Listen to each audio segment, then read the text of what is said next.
تمہارا ٹوٹنا کیوں ضروری تھا؟ یہ بتانے کے لیے کہ اللہ کے سوا تمہارا کوئی نہیں۔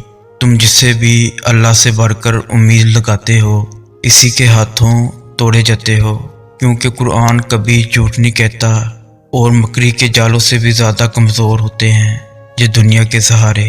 بس تمہیں توڑنے کا مقصد تکلیف میں مبتلا کرنا نہیں، بلکہ اپنے رب کی پہچان کروانا ہوتا ہے، اور جب تم اپنے رب کی پہچان کر لیتے ہو تب تم اس کی رضا میں راضی رہنا بھی سیکھ لیتے ہو۔ پھر وہ رب اپنی رضا میں راضی رہنے والوں کی رضا بھی کبھی ادھوری نہیں رہنے دیتا۔ بس وقت کو تھوڑا وقت دو، چیزیں واپس اپنی جگہ پر آ ہی جاتی ہیں۔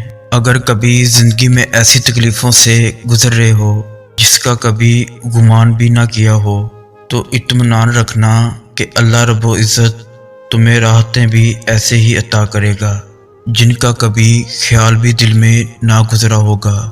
تم صبر اور شکر سے کام لو۔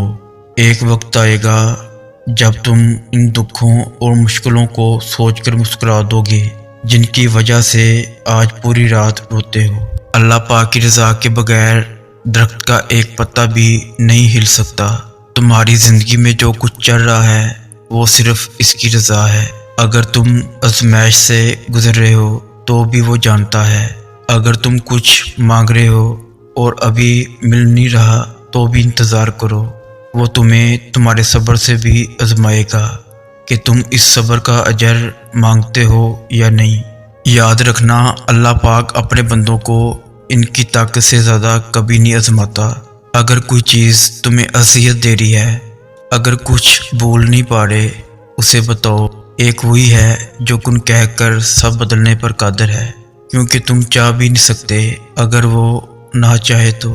اور حالات تو بگڑتے ہی سنورنے کے لیے ہیں، آزمائشیں تو آتی ہی کچھ بڑا اجر دینے کے لیے ہیں۔ تم بس اللہ پہ پختہ یقین رکھنا، وہ جہاں تک بے مقصد نہیں لایا تمہیں، تمہارے لیے کچھ اچھا سوچا ہے، تبھی تو یہ سفر شروع ہوا ہے۔ تم توکل اور صبر رکھنا، کچھ کر دے گا تمہیں اللہ اپنے فیصلوں سے۔ بس تم مایوس نہ ہونا، آپ اتنے ہی آزمائے جائیں گے جتنا آپ برداشت کر سکتے ہیں۔